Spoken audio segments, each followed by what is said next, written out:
أن لا إله إلا الله وحده لا شريك له وأشهد أن محمدا عبده ورسوله أما بعد فإن أصدق الحديث كتاب الله وخير الهدي هدي محمد صلى الله عليه وسلم وشر الأمور محدثاتها وكل محدثة بدعة وكل بدعة ضلالة وكل ضلالة في النار فقد قال الله تعالى أعوذ بالله من الشيطان الرجيم بسم الله الرحمن الرحيم يا أيها الذين آمنوا اتقوا الله حق تقاته ولا تموتن إلا وأنتم مسلمون يا أيها الناس اتقوا ربكم الذي خلقكم من نفس واحدة وخلق منها زوجها وبث منهما رجالا كثيرا ونساء واتقوا الله الذي تساءلون به والأرحام إن الله كان عليكم رقيبا يا أيها الذين آمنوا اتقوا الله وقولوا قولا سديدا يصلح لكم أعمالكم ويغفر لكم ذنوبكم ومن يطع الله ورسوله فقد فاز فوزا عظيما وقال الله عز وجل أعوذ بالله من الشيطان الرجيم أهم يقسمون رحمة ربك نحن قسمنا بينهم معيشتهم في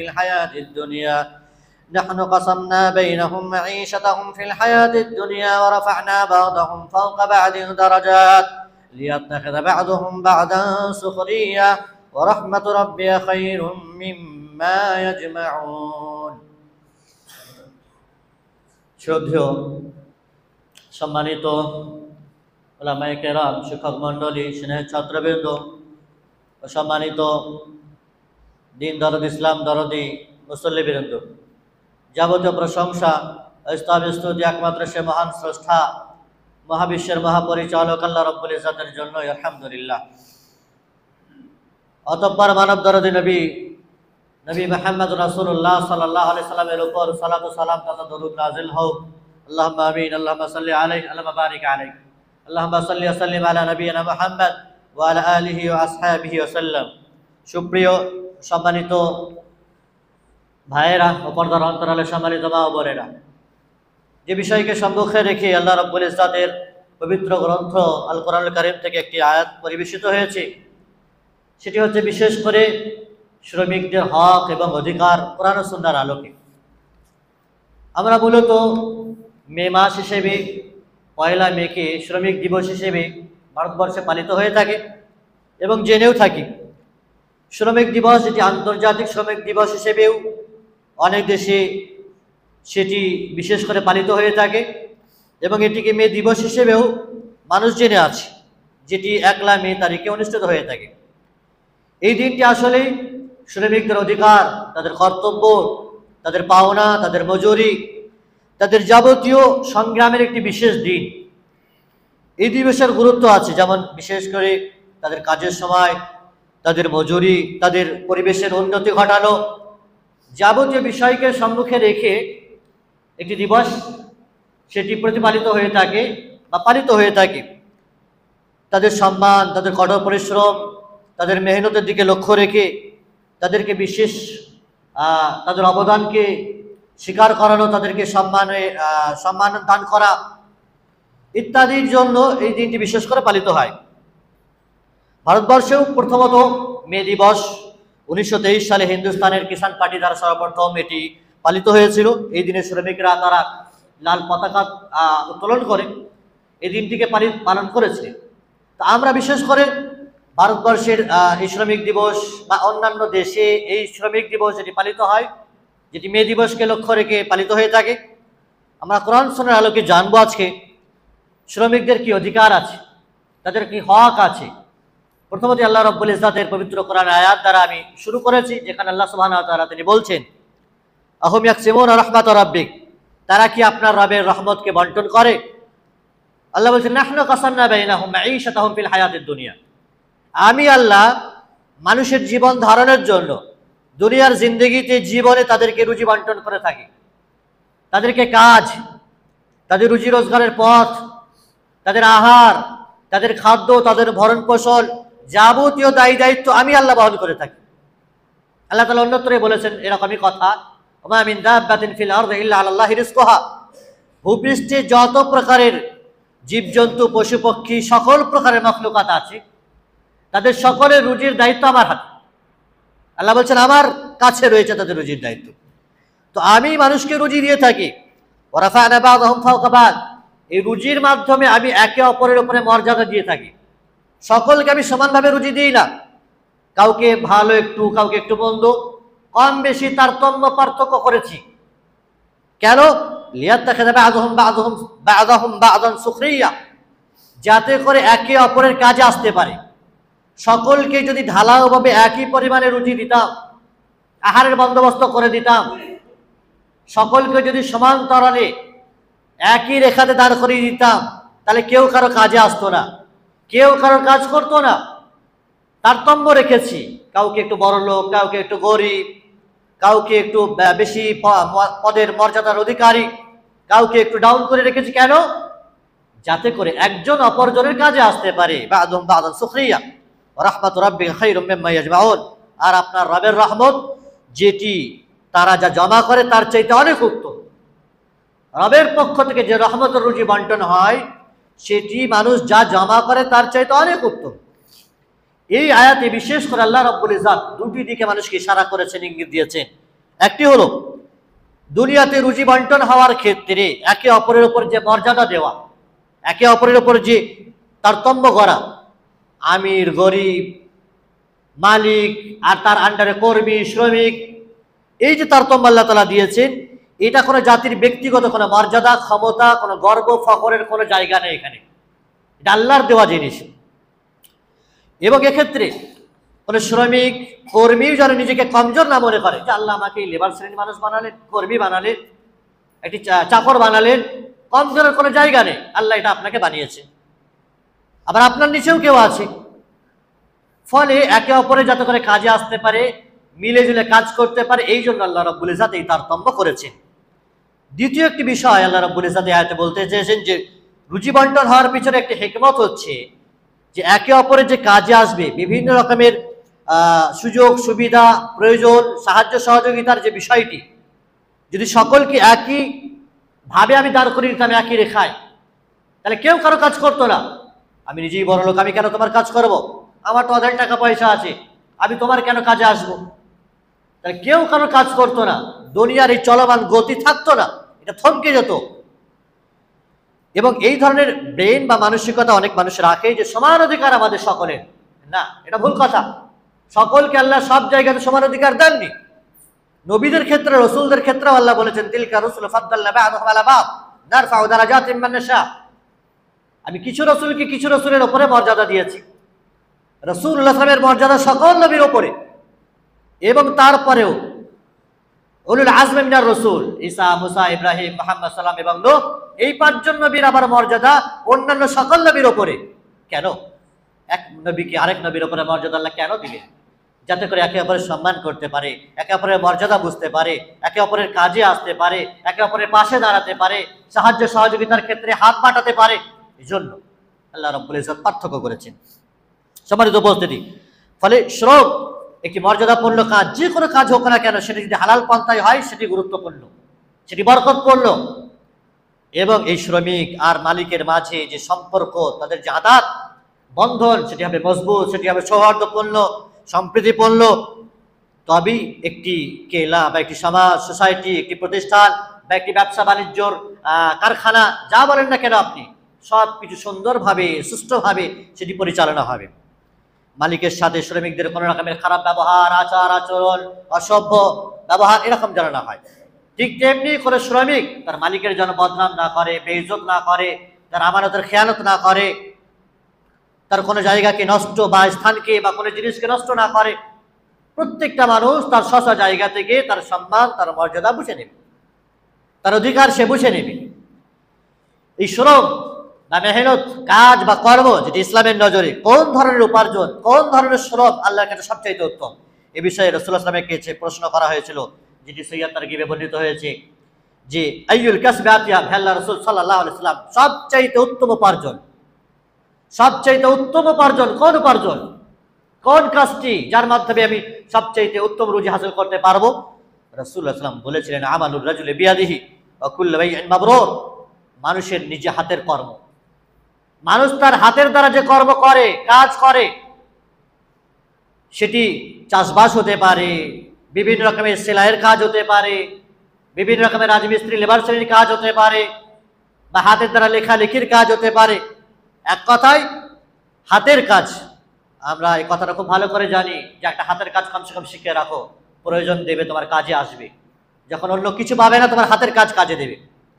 তো হাতের কাজ, হাত দ্বারা ইনকাম উপার্জন করা, এটা হলো সবচেয়ে উত্তম উপার্জন। কুল্লু বাইইন মাবরুর। আর সেই সকল প্রকারের ব্যবসা বাণিজ্য যা ধোঁকা থেকে পাক পবিত্র, সেটি হলো সবচেয়ে উত্তম উপার্জন। হাতের ইনকাম দ্বারা উপার্জিত সম্পদ বা উপার্জন সবচেয়ে প্রিয়, এটি রাসূলুল্লাহ সাল্লাল্লাহু আলাইহি ওয়াসাল্লামের ভাষা দ্বারা স্পষ্ট বুঝতে পারি। অনুরূপভাবে মুসনাদ আহমদে বর্ণিত রাসূলুল্লাহ সাল্লাল্লাহু আলাইহি ওয়াসাল্লাম তিনি বলছেন, মা আকালা আহাদুম মিনকুম তুআমান আহাব্বা ইলাল্লাহি মিন আমালি ইয়াদি, যে তোমরা যা কিছু খাবার বা এমন কোনো খাবার যা তোমরা খাওনি, আল্লাহ রাব্বুল ইজ্জাতের কাছে এই খাবারের চাইতে বা তার নিজ হাতের উপার্জনের থেকে অতীব প্রিয়। আল্লাহ রাব্বুল ইজ্জাতের কাছে নিজ হাতের উপার্জন হচ্ছে সবচাইতে উত্তম। চাওয়ার থেকে, কারো কাছে হাত পাতার থেকে, মেহনত করে কামানো, ইনকাম করা, শ্রম, কাজকর্ম করে খেটে খেয়ে উপার্জন করা, এর গুরুত্ব অনেক বেশি। এই জন্য বলা হয় তাকাল ইয়াদুল উলিয়া খায়রুম মিনাল ইয়াদিস সুফলা, নিচে হাত থেকে উপর হাত অনেক উত্তম। এই জন্য কর্ম করতে হবে, শ্রম দিতে হবে, মেহনত করতে হবে, নিজের আয় উপার্জন হালাল পন্থায় নেওয়ার জন্য যথাসাধ্য তার জন্য প্রাণ চেষ্টা চালাতে হবে। পরিশ্রম করা, শ্রমিকের কাজ করা, এটি অনেক উত্তম।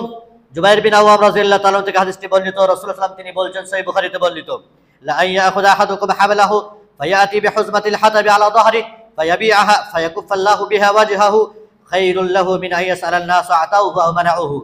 রাসূলুল্লাহ সাল্লাল্লাহু আলাইহি ওয়াসাল্লাম বলছেন, যদি কেউ নিজের রশি, দড়ি অথবা কাঠের কোনো বোঝা নিজের ঘাড়ে চাপিয়ে নেয়, নিজের কাঁধে চাপিয়ে নেয়, আর সেটিকে সে বেচে বিক্রি করে, তার মাধ্যমে আল্লাহ তাআলা তার ইজ্জত, তার সম্মানকে বাঁচিয়ে রাখেন, তো এটা তার জন্য ওই জিনিসের চাইতে অনেক উত্তম, ওই জিনিসের চাইতে অনেক ভালো, যে সে লোকেদের কাছে চাইবে, হাত পাতবে, আর সে দিক আর না দিক তার কোনো সে পরোয়া করবে না, কোনো ব্যাপার থাকবে না। তাহলে মানুষের কষ্ট করে খেটে খাওয়া, উপার্জন করা, এটা আল্লাহর কাছে অনেক উত্তম। অনুরূপভাবে আমরা যদি নবী রাসূলদের জীবনে দেখি, তাহলে আল্লাহ রাব্বুল ইজ্জত প্রত্যেকটি নবী এবং রাসূলকে খাটার বা শ্রম করে, মেহনত করে, প্রচেষ্টা চালিয়ে ইনকাম করার প্রতি তাগিদ দিয়েছেন। খোদ রাসূল সাল্লাল্লাহু আলাইহি ওয়াসাল্লাম নিজে ছাগল চড়িয়ে খেয়েছেন। কোনো কাজ ছোট না ইসলামে। সকল নবী রাসূলদেরকে আল্লাহ রাব্বুল ইজ্জত ছাগল চড়ানো পড়িয়েছেন। সহিহ বুখারীতে হাদিসটি বর্ণিত, রাসূলুল্লাহ সাল্লাল্লাহু আলাইহি ওয়াসাল্লাম তিনি বলছেন, মা বাআসাল্লাহু নাবিয়্যান ইল্লা রাআল গানাম ফাকালা সাহাবু আনতা ফাকালা নাআম কুনতু আরআহা আলা কারারিতিল আহলি মক্কা। রাসূলুল্লাহ সাল্লাল্লাহু আলাইহি ওয়াসাল্লাম বলছেন যে আল্লাহ তাআলা কোন এমন নবী পাঠাননি যে যাদেরকে দিয়ে ছাগল চড়াননি। তাহলে ছাগল চড়ানো কি ছোট কাজ? ছাগল চড়ানো কি ছোট কাজ? মন খারাপ করে অনেকে যারা ছাগল চড়ায়, ছাগল পালন করে, হাঁস মুরগি পালন করে, ছোট কাজ নয় এটি। এটা হাই কোয়ালিটির কাজ বলতে পারেন, নবীদের কাজ ছিল এটি, ছাগল চড়ানো। ছাগল চড়িয়ে তাদেরকে ট্রেনিং দেওয়া হয়েছিল, ছাগল যদি তুমি মানুষ করতে পারো তো মানুষকে মানুষ করতে পারবে। সকল নবীদেরকে দিয়ে আল্লাহ তাআলা ছাগল চড়িয়েছেন। সাহাবা ইকরামরা বলছেন, আল্লাহ রাসূল সাল্লাল্লাহু আলাইহি ওয়াসাল্লাম, আনতা, আপনিও ছাগল চড়িয়েছেন? রাসূলুল্লাহ সাল্লাল্লাহু আলাইহি ওয়াসাল্লাম বলছেন, হ্যাঁ আমিও। কুনতু আরআহা আলা কারারিতিল আহলি মক্কা, আমি মক্কাবাসীদের ছাগল চড়িয়েছি কিছু পয়সার বিনিময়ে। কিছু পয়সার বিনিময়ে আমি মক্কাবাসীদের ছাগল চড়িয়েছি। তাহলে কাজ করে খাওয়া, খেটে খাওয়া, শ্রম দিয়ে খাওয়া, ইনকাম করা, এটি কোনো ছোট বিষয় নয়। শ্রমিকের মর্যাদা এবং গুরুত্ব আমাদেরকে জানতে হবে। বিশেষ করে কাব ইবনে উজরা রাদিয়াল্লাহু তাআলা তিনি বলছেন যে একজন হাট্টা গোট্টা তরুণ যুবক তাড়াতাড়ি করে উপার্জন করার জন্য আমাদের সামনে দিয়ে উপার্জনের সামান আর মাধ্যমগুলো নিয়ে চলে গেল। আমি বলতে লাগলাম, কতই না উত্তম হতো যদি আখিরাতের সামান নিয়ে যেত। এই কথা শুনে রাসূলুল্লাহ সাল্লাল্লাহু আলাইহি ওয়াসাল্লাম তিনি বলছেন, সাহাবী বলছেন, আমি বললাম যে দুনিয়ার জন্য এত জলদিবাজি করছে, দুনিয়ার ইনকামের জন্য, যদি আখিরাতের জন্য করতো, জলদিবাজি করতো, তাহলে কতই না ভালো হতো। এই কথা শুনে রাসূলুল্লাহ সাল্লাল্লাহু আলাইহি ওয়াসাল্লাম তিনি বলছেন, যেটি মুজাবুল কাবির ইমাম তাবরানী রাহিমাহুল্লাহর হাদিস, সেখানে তিনি বলছেন, এই হাদিসটি নিয়ে এসেছেন, রাসূলুল্লাহ সাল্লাল্লাহু আলাইহি ওয়াসাল্লাম বলছেন, ইন কানা খারাজা ইয়াসআল আওলাদিহি সিগারান ফাহুয়া ফি সাবিলিল্লাহ, যদি কোন আল্লাহর বান্দা তার ছোট ছোট সন্তান সন্ততি কচি কাঁচা তার ফ্যামিলির জন্য উপার্জনের জন্য বের হয়, তাহলে সে আল্লাহর রাস্তাতে আছে। যদি কোনো বান্দা ইন খারাজা ইয়াসআল আবাওয়াইনি শাইখাইনি কাবীরাইন, যদি কোনো বান্দা তার বুড়ো বয়স্ক বৃদ্ধ পিতা মাতার জন্য রুজি রোজগারের জন্য বাইরে ইনকাম করতে যায়, মেহনত করতে যায়, বাড়ি থেকে বের হয়, তাহলে সে আল্লাহর রাস্তাতে রয়েছে। ওয়া ইন কানা ইয়াসা আলা নাফসিহি ইউফুহা ফাওয়া ফি সাবিলিল্লাহ, যদি কোনো বান্দা নিজেকে হারাম থেকে বাঁচার জন্য হালাল পথে ইনকামের জন্য বাইরে বের হয়, ইনকাম করে, তাহলে সে ব্যক্তি আল্লাহর রাস্তাতে রয়েছে। ওয়া ইন কানা খারাজা রিয়াআন ওয়া মুফাখিরাতান ফাওয়া ফি সাবিলিশ শাইতান, কিন্তু হ্যাঁ, যদি কোনো বান্দা লৌকিকতা, লোক দেখানোর জন্য বাইরে ইনকাম করতে যাচ্ছে, ফখর, গর্ব, অহংকার, বিরাট আমাকে দালান বানাতে হবে, বিরাট কিছু হব, আমি একজন হব, কোটিপতি হব, করপতি হব, লোকে স্যালুট করবে, এই ধরনের নিয়ত, গর্ব, ফখর আর অহংকারিতা উদ্দেশ্যে যদি কোনো ব্যক্তি বের হয়, তাহলে রাসূলুল্লাহ সাল্লাল্লাহু আলাইহি ওয়াসাল্লাম বলেন ফাহুয়া ফি সাবিলিশ শাইতান, সে শয়তানের রাস্তায় বের হলো, সেটা শয়তানের রাস্তা। তাহলে হারাম থেকে বাঁচার জন্য হালাল পথে আপনি বের হবেন, পিতামাতার জন্য বের হবেন, সন্তানদের জন্য রুজি রোজগার করতে বের হবেন, এটা হলো আল্লাহর রাস্তা। সম্মানিত উপস্থিতি, অনুরূপভাবে আল্লাহ রাব্বুল ইজ্জত পবিত্র কোরআনে বলেছেন তাআওয়ানু আলাল বিররি ওয়াত তাকওয়া ওয়া লা তাআওয়ানু আলাল ইসমি ওয়াল উদওয়ান, নেকির কাজে এবং তাকওয়ার কাজে, ভালো কাজে একে অপরের সাহায্য সহযোগিতা করো। আমির গরিবের সাথে, গরিব আমিরের সাথে, সকল প্রকারের মানুষ মিলে মিশে একে অপরের সাহায্য সহযোগিতার মাধ্যম দিয়েই এই দুনিয়া চলে, এই প্রতিষ্ঠান চলে, এই সংসার চলে, এই সমাজ এবং সোসাইটি চলে, সব কিছু নিজেদের মধ্যে আদান প্রদানের মাধ্যমেই চলে। এই জন্য নেকির কাজে একে অপরের সাহায্য সহযোগিতা সর্বদাই করা উচিত। আর গোনার কাজে, সীমালঙ্ঘনের কাজে কখনোই যেন কেউ কারো সহযোগিতা না করে। সম্মানিত উপস্থিতি, অনুরূপভাবে মজদুরের বা শ্রমিকদের বিশেষ করে পারিশ্রমিক নির্ধারণ করা। শ্রমিকদের একটি অধিকার হচ্ছে যে লেভেলের যে যেখানেই কাজ করুক না কেন, যে সেক্টরেই কাজ করুক না কেন, তার পূর্বে সেই আমিরের অথবা মালিকের তার কর্মীদের একটি মাইনে বা বেতন বা পারিশ্রমিক সেটি পূর্ব থেকে নির্ধারণ করে নেবে। যদি আগে থেকে নির্ধারণ না করে, পরে ঝামেলা হবে, মনোমালিন্য হবে, কথা কাটাকাটি হবে, মারপিটে হতে পারে, কেস কাচারি হতে পারে। এই জন্য সবকিছু সিস্টেমেটিক শরীয়ত অনুযায়ী আগে থাকতেই আপনি আপনার পারিশ্রমিক নির্ধারণ করে নেবেন, মালিক তার শ্রমিকের করে নেবে। আল্লাহ রাব্বুল ইজ্জত বিশেষ করে মূসা আলাইহিস সালামের, শুআয়ব আলাইহিস সালামের কাহিনীর সাথে কথা বলতে গিয়ে তিনি তুলে ধরেছেন, যেটি সূরা কাসাসে আছে। যখন মূসা আলাইহিস সালাম ছাগল চড়াতে যেতেন, সেখানে তিনি পানি, তার ছাগলগুলোকে, তার পশুগুলোকে পানি পান করাতেন। সেখানে শুআয়ব আলাইহিস সালামের দুই কন্যা পানি পান করাতে আসতো। মূসা আলাইহিস সালাম একদিন, তিনি খোদ মেয়েগুলো দাঁড়িয়ে আছে দূরে, কন্যাগুলো দাঁড়িয়ে আছে, তো তিনি তাদের ছাগলগুলোকে পানি পান করিয়ে দিলেন, তাদের খাবারের পানি সেখান থেকে দিলেন। শুআয়ব আলাইহিস সালাম দুই কন্যা তার পিতার কাছে গিয়ে মূসা সালামের ব্যাপারে বললেন যে, আব্বু, এরকম ধরনের একটি ভালো বান্দা আছে, আল্লাহ রাব্বুল ইজ্জত পবিত্র কোরআনে সেটি বলছেন, ক্বালাত ইহদাহুমা ইয়া আবাতি ইসতাজিরহু ইন্না খায়রা মান ইসতাজারতাল কাবিয়ুল আমিন। দুইজন মেয়ের মধ্যে একজন মেয়ে তার বাপকে বলছে, তার পিতাকে বললেন যে, আব্বু, একজন বান্দা আছে যাকে আপনি মজুর হিসেবে, শ্রমিক হিসেবে আপনি রাখতে পারেন, আর সে আমানতদার হবে, মজবুত, ক্ষমতাবান, শক্তিশালী, আমানতদার। তখন মূসা আলাইহিস সালাম তার দরবারে গেছেন। শুআয়ব আলাইহিস সালাম মূসা আলাইহিস সালামকে লক্ষ্য করে বলছেন, ইন্নী উরিদ আন উনকিহাকা ইহদা ইবনাতাই হাতাইনি, হে মূসা, আমি চাইছি আমার দুই মেয়ের মধ্য থেকে এক মেয়ের সাথে তোমার বিবাহ দিতে চাইছি। তবে হ্যাঁ, এই বিবাহ যে দেব, আলা আনতা আজুরানি সামানিয়া হিজাজ, 8 বছর তোমাকে আমার কাছে কাজ করতে হবে শ্রমিক হিসেবে, তবে বিনিময়ে আমি আমার মেয়েকে তোমাকে দেবো। আজকের যুগে তো উল্টো সেটি, যাকে বিবাহ করে নিয়ে আসবো তার কাছ থেকে সবকিছু নিয়ে আসবো, টাকা পয়সা, ফার্নিচার সব নিয়ে আসবো। তো মূসা আলাইহিস সালাম 8 বছর ধরে মজুরের কাজ করছেন শুআয়ব আলাইহিস সালামের কাছে তার কন্যা পাওয়ার জন্য, বিবাহ শাদী করবে। বলছেন শুআয়ব আলাইহিস সালাম যে, ফাইন আতমামতা আশরাতান, যদি তুমি 10 বছর করো তাহলে এটা তোমার পক্ষ থেকে, আমি তোমার উপরে মুসিবত খাড়া করব না, আর তুমি আমাকে ধৈর্য ধারণকারী পাবে। মূসা আলাইহিস সালাম বলছেন, যালিকা বাইনি ওয়া বাইনাকা, ঠিক আছে, আপনার আর আমার মাঝে চুক্তি রইল, আইয়ুমাল আজালাইনি কাদাইতু ফালা উদওয়ানা আলাইয়া, আমি এর অতিরিক্ত কিছু করব না। আল্লাহ রাব্বুল ইজ্জত যা কিছু আমি বলছি, আল্লাহ তাআলা অভিভাবক।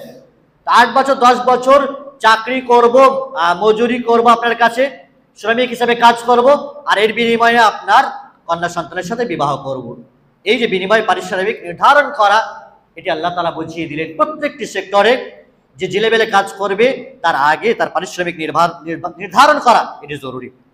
আল্লাহ রাব্বুল ইজ্জত আমাদের সুষ্ঠুভাবে আমানতের সহিত বিশেষ করে এই কাজগুলি করার তৌফিক দান করেন। বারাকাল্লাহু লানা ওয়া লাকুম ফিল কোরআনিল জালিল লি ওয়া লাকুম ওয়া লিসাইরিল মুসলিমিনা মিন কুল্লি যামবিন ফাস্তাগফিরু ওয়া তুবু ইলাইহি ইন্নাহু হুয়াল গফুরুর রহিম। আলহামদুলিল্লাহি রাব্বিল আলামিন ওয়া আল আখিবাতু লিল মুত্তাকিন ওয়াস সালাতু ওয়াস সালামু আলা আশরাফিল আমবিয়া ওয়াল মুরসালিন নবিয়িনা মুহাম্মাদিন ওয়া আলা আলিহি ওয়া আসহাবিহি আজমাইন ওয়া মান তাবিআহুম বিইহসানিন ইলা ইয়াউমিদ্দিন বাদ। সম্মানিত উপস্থিতি, তবে এই কথা মাথায় রাখতে হবে, বিশেষ করে আমাদের অভিভাবক যারা রয়েছেন, মজুরদেরকে, তাদের শ্রমিকদেরকে এতটা পারিশ্রমিক দিতে হবে যাতে করে ইজ্জতের সাথে তারা জীবন ধারণ করতে পারেন। ইমাম হাসান বসরি রাহিমাহুল্লাহ তিনি বলছেন, বা তার ব্যাপারে কথা এসেছে, আন্নাহু কারিহা ইয়াস্তাজারা রাজুল হাত্তা ইউআল্লিমাহু আজরাহু। তিনি এটাকে অপছন্দ করতেন যে শ্রমিককে তার পারিশ্রমিক নির্ধারণ ছাড়া তাকে কাজে লাগানো অপছন্দ করতেন তিনি। অনুরূপভাবে মুসনাদ আহমদ হাদিস রয়েছে, রাসূলুল্লাহ সাল্লাল্লাহু আলাইহি ওয়াসাল্লাম তিনি বলছেন যে আন্না নবী সাল্লাল্লাহু আলাইহি ওয়াসাল্লাম নাহা আন ইস্তিজারিল আজির হাত্তা ইউবাইয়িনা লাহু আজরাহু। পারিশ্রমিক আগে নির্ধারণ করে নাও, কাজ শুরু করার পূর্বে আগে নির্ধারণ করে নিতে হবে। এরপরে আল্লাহ রাব্বুল ইজ্জত বিশেষ করে কাজ করার একটি টাইম বেঁধে দিয়েছেন মানুষদেরকে, যে মানুষ তোমাদেরকে দিন দেওয়া হয়েছে দিনে কাজ করবে, আর রাত দেওয়া হয়েছে তোমরা রাতে আরাম করবে। আল্লাহ তাআলা বলছেন, আলাম ইয়ারাউ আন্না জাআলনা আল-লাইলা লিয়াসকুনু ফি ওয়ান নাহারা মুবসিরা। তোমরা কি দেখো না যে দিন দিয়েছি তোমাদেরকে দিনে কাজ করার জন্য, দিনকে আলোকময় করেছি কেন? দিনে কাজকর্ম করবে, খাটাখাটনি করবে, মেহনত করবে। আর রাত দিয়েছি তোমাদেরকে লিয়াসকুনু ফি, তাতে আরাম করবে, রাতে আরাম করবে, ঘুমাবে, শরীরের হক আছে, স্ত্রীদের হক আছে, পরিবারের একটি হক আছে, রাত্রিতে আরাম করবে। ইবাদত করার প্রয়োজন আছে, রাত্রির শেষ ভাগে উঠবে, কিন্তু রাত্রিতে তোমাকে আরাম করতে হবে, ঘুমাতে হবে। চোখের একটি হক আছে। আবু দারদার কাহিনী রয়েছে, রাসূলুল্লাহ সাল্লাল্লাহু আলাইহি ওয়াসাল্লামের সাথে তিনি উঠে নামাজ পড়তে শুরু করে দিচ্ছিলেন। রাসূলুল্লাহ থামো, এখন শেষ রাতে উঠবে, এখন ঘুমাও। ওয়া ইন্না লিআইনিকা হাক্কান, তোমার চোখের হক আছে, শরীরের হক আছে, এটাও তো তোমাকে মানতে হবে। তো রাত দিয়েছেন আল্লাহ রাব্বুল ইজ্জত আরাম করার জন্য, দিন দিয়েছেন কাজকর্ম করার জন্য। যদিও বর্তমান প্রেক্ষাপটে উন্নতির এই যুগে, তারাক্কির এই যুগে কেউ মানতে চাইবে না, রাত ভোর কাজ করে যাচ্ছে আর দিনের বেলায় ঘুমাচ্ছে। এটা শরীরের ক্ষতি আছে, যাবতীয় ইবাদত বন্দেগী টাইম ইত্যাদি যাবতীয় কিছু মেনটেন করতে পারবে না। সঠিক টাইমে মানুষ যদি ঘুমায়, নিয়ম মাফিক ঘুমায়, যেভাবে আল্লাহ তাআলা দুনিয়ার এই পৃথিবীর নিয়ম বানিয়ে দিয়েছেন, পূর্ব যুগে সকল নবী রাসূলরা এই নিয়মে চলেই তারা একটা কামিয়াব হয়ে গেছেন। উন্নতির যুগে আমরা এই কথা কারোর ব্রেন ঢুকবেও না, মানতেও রাজি হবে না। রাতে তো কাজ করতে হবে, নাইট ডিউটির বিষয় আছে, আর অনেক ডিউটি আছে, ইত্যাদি ইত্যাদি বিষয়। সম্মানিত উপস্থিতি, অনুরূপভাবে শ্রমিকদের বিষয়ে একটি কথা আছে, তাদের ক্ষমতার বাইরে কোনো কিছু কাজ তাদের ঘাড়ে না চাপিয়ে দেওয়া, সামর্থ্যের বাইরে কোনো কিছু কাজ না চাপিয়ে দেওয়া। সহিহ বুখারীতে এবং সহিহ মুসলিমে বর্ণিত, রাসূলুল্লাহ সাল্লাল্লাহু আলাইহি ওয়াসাল্লাম বলছেন, ওয়ালা তুকাল্লিফুহুম মা ইয়াগলিবুহুম ফাইন কাল্লাফতুমুহুম ফাঈনুহুম। যে কাজটা করতে পারবে না ক্ষমতার বাইরে, তার ক্ষমতার বাইরে কোনো কাজ তার ঘাড়ে চাপিয়ে দিও না। হ্যাঁ, যদি তুমি চাপাও তাহলে তুমি তার সাহায্য করবে, যদি তুমি চাপাও তো তোমাকে সাহায্য করতে। ফাঈনুহুম, তুমি পারবে না, তার ঘাড়ে এই কাজটা চাপিয়ে দেবে, এমনটি যেন না হয়। কাজ যদি কঠিন হয় তাহলে তুমি একটু হেল্প করবে। আবু যর রাদিয়াল্লাহু তাআলা থেকে বর্ণিত একটি হাদিস রয়েছে, রাসূলুল্লাহ সাল্লাল্লাহু আলাইহি ওয়াসাল্লাম তিনি বলছেন, সহিহ মুসলিমের হাদিস, হুম ইখওয়ানুকুম জাআলাহুমুল্লাহু তাহতা আইদিকুম। হে আবু যর, একটা গোলামের ব্যাপারে বলছেন, কৃতদাসের ব্যাপারে। হে আবু যর, এই গোলামটাও হলো তোমার ভাই। জাআলাহুমুল্লাহু তাহতা আইদিকুম, একে আল্লাহ তাআলা তোমার আন্ডারে রেখেছেন। ফাতঈমুহুম মিম্মা তাকুলুন, তুমি যা খাবে একে খাওয়াবে, তুমি যা পরিধান করবে লেবাস পোশাক একেও পরিধান করাবে। ওয়ালা তুকাল্লিফুহুম মা ইয়াগলিবুহুম, তার উপরে এমন কঠিন বিধান চাপিয়ে দিও না যা সে সহ্য করতে পারবে না। যদি চাপাও তো তার সাহায্য তোমাকে করতে হবে। শ্রমিকদের সাথে উত্তম আচরণ করা, কর্মীদের সাথে উত্তম আচরণ করা, যে জেলে মেলে আছে তার আন্ডারে যারা আছে তাদের সাথে ভালো আচরণ করা, তাদের সাথে সম্পর্ক রাখা, ভালোবাসা, মহাব্বত, সৌহার্দ্য, সম্প্রীতি রাখা, এটি জরুরি। এই উত্তম আচরণ, উত্তম ব্যবহারের দাস দিয়ে রাসূলুল্লাহ সাল্লাল্লাহু আলাইহি ওয়াসাল্লাম তিনি বলেছেন, সহিহ মুসলিমে বর্ণিত, ইযা সানা লিআহাদিকুম খাদিমুহু তুআবা সুম্মা জাআ বি, যখন তোমাদের মধ্যে কোনো খাদিম সে খাবার তৈরি করবে, তোমাদের জন্য খাবার নিয়ে আসবে, ফাকাদ ওয়ালিয়া হাররাহু ওয়া দুখানাহু, বিশেষ করে যারা রান্না বান্না করেন, ধোঁয়া সহ্য করতে হয়, গরম সহ্য করতে হয়, রান্না বান্না করবে, তোমাদের কাছে আসবে, মালিকের উচিত হবে তাদেরকে পাশে নিয়ে বসে খাওয়ানো। ফালিয়াকুদু মাহু, সেই বাবুর্চিকে, সেই ব্যক্তিকে যে কষ্ট করে মেহনত করে রান্না বান্না করেছেন তাকে পাশে বসে খাওয়াও। ফাইন কানা তুআমা মাশফুহান কালিলা, যদি খাবার কম থাকে বা তুমি যদি খাবার তার সাথে খেতে ইচ্ছা নাই পোষণ করো, কমসে কম তার হাতে খাবার তুলে দেবে, তার প্লেটে খাবার তুলে দেবে, তাকে সেই খাবারগুলো ধরিয়ে দেবে, এটা তোমার জন্য। এই আচরণের ফলে শ্রমিক আর মালিকের মাঝে একটি আভ্যন্তরীণ মহাব্বতের বিষয় সেটি সুস্পষ্টভাবে ফুটে উঠবে। অনুরূপভাবে শ্রমিকদের বা কর্মীদের বিভিন্ন রকমের ভুল ত্রুটি হয়ে থাকে, ছোটখাটো ভুল হলে তাতে বকাঝকা না করা, বিভিন্ন রকমের শাস্তি না দেওয়া, সেগুলিকে মাফ করা, সাবধান করে দেওয়া, এটি মালিকের উচিত হবে, অন্তরকে প্রশস্ত করতে হবে। আব্দুল্লাহ বিন ওমর রাদিয়াল্লাহু তাআলা তিনি বলছেন, সুনান তিরমিজিতে বর্ণিত, যে একজন ব্যক্তি রাসূলুল্লাহ সাল্লাল্লাহু আলাইহি ওয়াসাল্লামের কাছে এসে বলছেন, ইয়া রাসূলুল্লাহ কাম আফু আনিল খাদিম, আমি আমার খাদেমকে কতবার মাফ করব, আমার খাদেম কর্মীকে, তাকে তো অনেকগুলো কাজ বলি, কতবার মাফ করবো দিনে? রাসূলুল্লাহ সাল্লাল্লাহু আলাইহি ওয়াসাল্লাম চুপ থাকলেন। আবার জিজ্ঞাসা করছেন, আল্লাহ রাসূল কতবার আমি আমার খাদেমকে মাফ করবো? রাসূলুল্লাহ সাল্লাল্লাহু আলাইহি ওয়াসাল্লাম বলছেন, কুল্লা ইয়াউমিন ৭০ মাররা, প্রত্যেক দিন ৭০ বার করে মাফ করবে। কতবার? প্রত্যেক দিন ৭০ বার করে তুমি মাফ করবে। তার ছোটখাটো ভুলের জন্য প্রত্যেকটি আমির, মালিক, তার শ্রমিক, তার আন্ডারে কর্মীদেরকে মাফ করবে। অনুরূপভাবে শ্রমিকদের বিষয়ে একটি কথা, ঘাম শুকাবার পূর্বে তার মজুরি দিয়ে দিতে হবে। যথেষ্ট কাজ করেছে, সময় হয়ে গেছে, টাইম হয়ে গেছে, বা হয়তো যারা মাসিক বেতনভুক্ত আছে, মাস হয়ে গেছে, তাদের সেই মজুরি দেওয়া, পারিশ্রমিক দেওয়া, এটি অত্যন্ত জরুরি। সুনান ইবনে মাজাতে বর্ণিত, রাসূল সাল্লাল্লাহু আলাইহি ওয়াসাল্লাম বলছেন, উতুল আজির আজরাহু কাবলা ইয়াজফারহু, শ্রমিকদের, মজুরদের, কর্মীদের ঘাম শুকাবার পূর্বে তার মজুরি দিয়ে দিতে হবে। কাজ পরিপূর্ণ করেছে, তার মজুরি দিয়ে দাও। সে তোমার ইহসান, অনুগ্রহের দয়াতে নয়, সে মেহনত করেছে, পরিশ্রম করেছে, তুমি তার উপর অনুগ্রহ করছো এটা ভাববে না। সে তার মেহনতের দরুন দাম নিচ্ছে, কাজ পরিপূর্ণ করে দিয়ে তোমার উচিত হবে তার পারিশ্রমিক মিটিয়ে দেওয়া। যে কোনো অবস্থায় পারিশ্রমিক মিটিয়ে দেওয়া, কোন রকমের বাহানা দিয়ে লেট করা, এটি জায়েজ হবে না। আল্লাহ রাব্বুল ইজ্জত পবিত্র কোরআনে বলেছেন, ওয়ালা তাবখাসুন নাস আশিয়াহুম ওয়ালা তা'সাউ ফিল আরদি মুফসিদিন, আর লোকেদেরকে তাদের প্রাপ্য বস্তু কম দিও না। অথবা কাজ করে নিচ্ছে যথেষ্ট, আর মেহনতের না, মেহনত করে নিচ্ছে যথেষ্ট, কিন্তু তুমি তার পারিশ্রমিক অল্প দিচ্ছ, এমনটি জানানো হয়। যথেষ্ট পরিমাণে তাকে দেবে, জমিনে ফিতনা ফাসাদ তৈরি করবে না। এই বিষয়ে একটি হাদিসে কুদসি রয়েছে, সহিহ বুখারীতে বর্ণিত। রাসূলুল্লাহ সাল্লাল্লাহু আলাইহি ওয়াসাল্লাম তিনি বলছেন, আল্লাহ তাআলা বলছেন, আনা খাসমাহুম ইয়াউমাল কিয়ামা, আমি কিয়ামতের দিন তিন শ্রেণীর মানুষের সাথে ঝগড়া করব। এক শ্রেণীর মানুষ হলো রাজুলুন আতাবি সুম্মা গাদারা, যে ব্যক্তি আমার নাম এবং আমার কসমের মাধ্যমে কোনো অঙ্গীকার করলো আর তারপর সে অঙ্গীকারকে ভেঙে দিল, তার সাথে আমি ঝগড়া করবো, আল্লাহ বলছেন। দ্বিতীয় ব্যক্তি ওয়ারাজুলুন বা'a হুররান ফাআকালা সামানু, একজন ব্যক্তি সে স্বাধীন ব্যক্তিকে বেচে দিয়েছে, স্বাধীন একজন ব্যক্তি তাকে বিক্রি করে দিয়েছে, তার বিক্রিত মূল্য খাচ্ছে, এর সাথে ঝগড়া করব।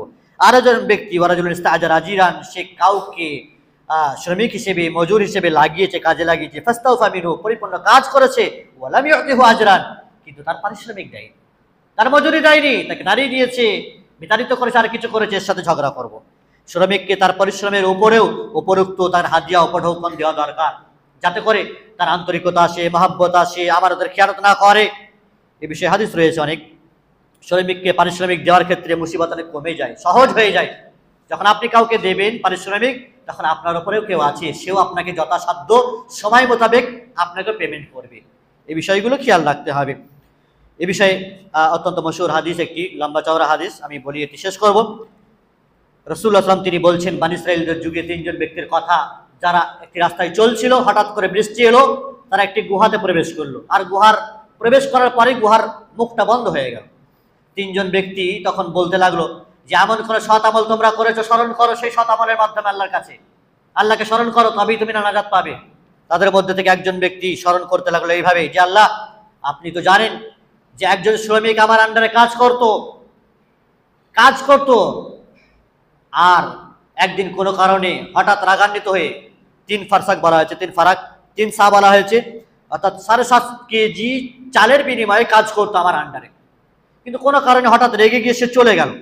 চলে যাওয়ার পরে, হে আল্লাহ তাআলা, তার চালগুলোকে নিয়ে আমি ব্যবসা বাণিজ্য করেছিলাম, ক্ষেত খামার আর যা কিছু করতে হয় সেগুলোকে আমি কারবারে লাগিয়েছিলাম। আস্তে আস্তে করে সেই চাল বাড়তে বাড়তে সেগুলো থেকে আমি গরু ছাগল কিনেছিলাম তার জন্য। একদিন হঠাৎ করে সেই বান্দা এসেছে যে, আমি তো কাজ করেছি, কিন্তু মাইনে না নিয়ে, বেতন না নিয়ে, পারিশ্রমিক না নিয়ে আমি চলে গেছি। হে আল্লাহ, তুমি জানছো সেই দিন আমি তাকে বলেছিলাম যে এই গরু ছাগল যা কিছু আছে তোমার চালের বিনিময়ে আমি এগুলো বাড়িয়েছি। সে বললো, এগুলো কি করে হতে পারে, এত তো আমার নয় এগুলো। আমি বললাম, হ্যাঁ, এগুলো তোমার ওই সম্পদ থেকে আমি বাড়িয়েছি, এগুলো সব তোমার, তুমি নিয়ে যাও। আল্লাহ গো, তোমার ভয়ে আমি তার চাল আমি খাইনি, তোমার ভয়ে তার পারিশ্রমিক মজুরি আমি মেরে নেইনি, পরিপূর্ণ তার ওই জিনিস থেকে আরো আমি বাড়িয়েছি, কারবার তাকে দিয়েছি। আল্লাহ গো, তুমি সহজ করো আমার এই কাজকে, আমরা যে আটকে পড়ে গেছি, গুহার একটি মুখ খুলে গেল। এইভাবে আরো দুইজনকার বিষয় রয়েছে, তাদের মধ্যে আরেকজন রয়েছে যে সে দুধ দহন করতে যেত, বাগানে ছাগল চড়াতে যেত, আর ছাগল চড়ানোর পর দুধ দহন করে সর্বপ্রথম তার পিতা মাতাকে খাওয়াতো। একদিন হঠাৎ করে এসে দেখছে পিতা মাতা তার ঘুমিয়ে গেছে। এদিকে ক্ষুধার্ত অবস্থায়, পিপাসার্ত অবস্থায় তার ছেলেমেয়েগুলো ছটফট করছে, কিন্তু তাদেরকে দুধ দেয়নি। পিতামাতার চৌখাটে সে বসে আছে, পিতামাতা কখন ঘুম ভাঙবে তাদেরকে দুধ পান করাবে। হে আল্লাহ, তুমি যদি জানো যে আমার এই কাজটা তোমার জন্য করেছি, শুধুমাত্র তোমার সন্তুষ্ট অর্জনের জন্য করেছি, আল্লাহ গো, এই কঠিন মুসিবত থেকে আমাদেরকে রেহাই দাও। পাথরের গুহার মুখটা আরেকটু খুলে গেল। আর একজন ব্যক্তি ছিল, এটি সহিহ বুখারীর হাদিস, আরেকজন ব্যক্তি ছিল যে বলছেন যে আল্লাহ আমার চাচাতো বোন যে আমার কাছে সবচেয়ে প্রিয় ছিল চাচাতো বোনের সাথে আমি সহবাস করতে রাজি হলাম, শর্তে রাজি হলাম যে 18 আশরাফি সেই যুগে দিতে হবে, তবে সহবাস করতে পারবে। যখন সহবাস করতে উদ্যত হলাম, একেবারে আমি করেই ফেলবো, এরকম অবস্থায় আমার চাচাতো বোন বলে ফেললো যে আল্লাহকে ভয় করো, আর মোহর ছাড়া এই কাজ করা জায়েজ নয়। হে আল্লাহ গো, আমি সেই ভয়ে আর জেনা করিনি। যদি জানো আল্লাহ তোমার ভয়ে কাজটি করেছি, তাহলে তুমি আমাদেরকে এই কঠিন মুসিবতে রেহাই দাও। পাথরের মুক্তি খুলে গেল, আল্লাহ তাআলা তাদেরকে রেহাই দিলেন, মুক্তি দান করলেন। সম্মানিত উপস্থিতি, পরিশেষে কথাই বলবো যে শ্রমিকদের যে অধিকার, যে হকুক, সেগুলি পরিপূর্ণভাবে আমাদের যারা মালিক আছে, আমির আছে, বড়লোক আছে, তাদেরকে মানতে হবে। এবং শ্রমিকদের যে কর্তব্য আছে, দায়ী দায়িত্ব আছে, মালিকদের সম্মান করা, তাদের জিনিসের আমানত রক্ষা করা, পূর্ণ দায়ী দায়িত্ব যা কিছু আছে সেগুলো বহাল তবিয়তে চালিয়ে যাওয়া। দুজনের মাঝে একে অপরের সম্মান, ইজ্জত, ভালোবাসার মাধ্যমে একটি সমাজ, একটি বিদ্যালয়, একটি শিক্ষাঙ্গন, একটি কারবার, ব্যবসা বাণিজ্য সবকিছু সুষ্ঠুভাবে চলতে পারে। আল্লাহ সুবহানাহু ওয়া তাআলা তিনি যেন আমাদের সকলকে যাবতীয় যে কাজে আমরা লিপ্ত আছি হালাল পন্থায় উপার্জন করার আল্লাহ তাআলা তৌফিক দান করেন। আল্লাহ রাব্বুল ইজ্জত অল্প হলেও হালালের উপর দিয়ে জীবনযাপন করার তৌফিক দান করেন এবং পরিপূর্ণভাবে কাজ করে উপার্জন করার তৌফিক দান করেন।